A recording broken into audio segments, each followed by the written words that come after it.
my first YouTube video for athomefoodandfitness.com, and today we are going to be making a pumpkin pie, and my children will be helping dissect the pumpkin for me before we cut it up and cook it. So you guys want to start?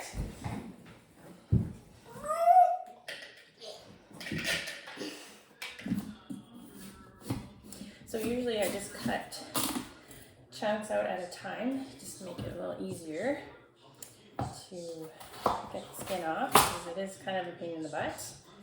But I usually start at the top and just move the knife down. And it does kind of take a while, but I just find it a successful way to do it.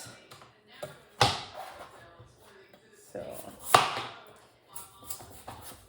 and it's okay if you kind of get some of the pumpkin in there rather than just the skin. Do the best you can with getting the peel off so it doesn't end up in your eye.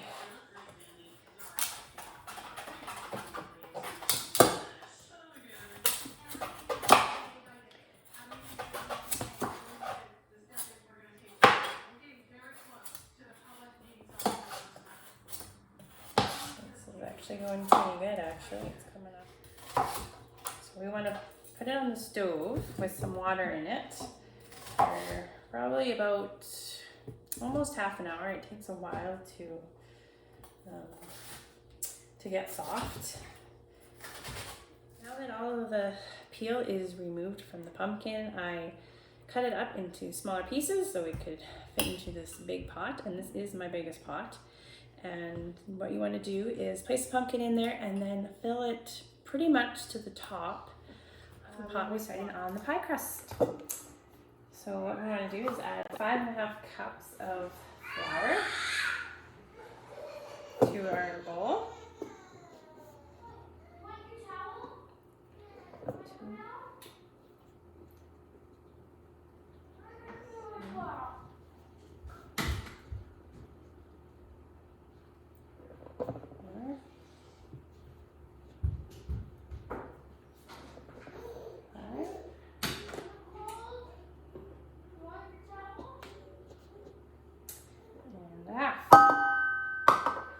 Okay, and then you want to add a bit of salt.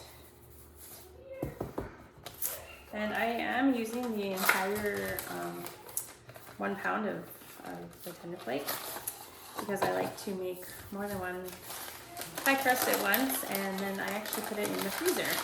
And when I want to make a pie, I just pull it out, and it actually is really good. It doesn't change the texture at all. So don't be worried about that. It's the same.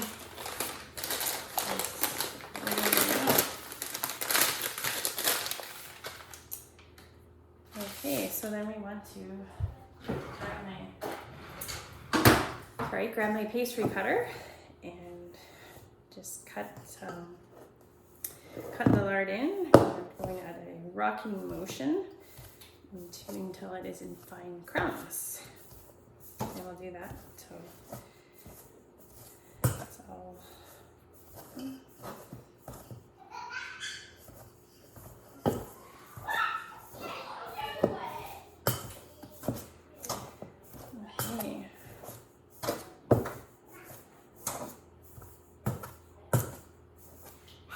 So if you're only planning on making a few pies or one pie, and yeah, like I said, put them in the freezer, put them in a freezer Ziploc bag, and yeah, you can leave them in there for however long you really want to.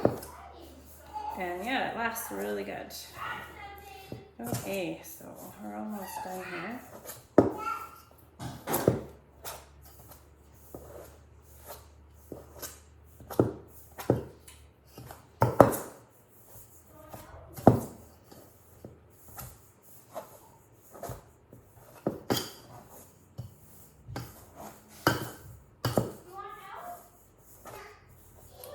Okay, so once you have it all mixed in there, all cut in there, you want to grab a fork and start adding 1 egg to a bowl.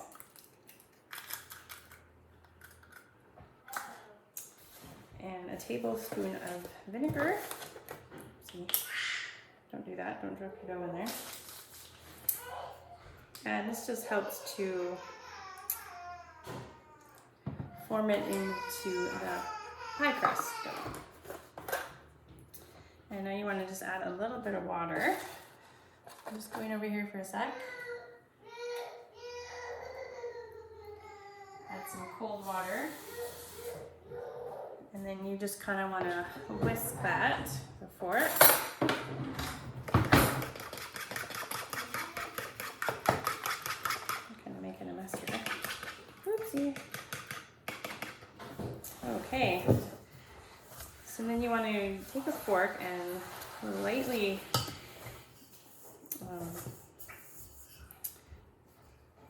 kind of toss it with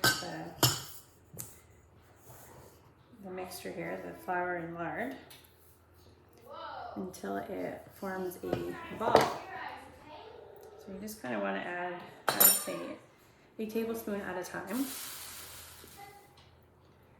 So you just kind of pour it in there like that, and then take the fork and then you just go like this, just kind of move it around, stir it a little bit, kind of almost do like it in a folding motion.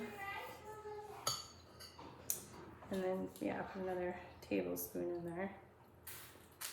And usually I don't use vinegar and egg and water. I usually use ginger ale, which I actually like using. It makes it a lot nicer to, yeah, it seems a little bit flakier rather than using this, but that's okay. I don't have ginger ale, so I'm just gonna continue to use this. So you can even add more than 1 tablespoon at a time if you want, because it's going to take a lot of egg and stuff to do this, to make it into a ball, because there's a lot of pastry here. So I'm actually just going to pour all of this in because this is taking forever.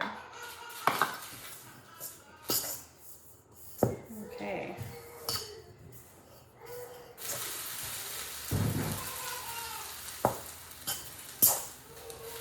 And if you do need to add more water or whatever mixture, you can do that too. But it should be enough. It is, you can see, starting to kind of come together. It still is. And if you need to use your hands, you can use your hands, of course. So really get in there and mix it. And that helps to form it a little better.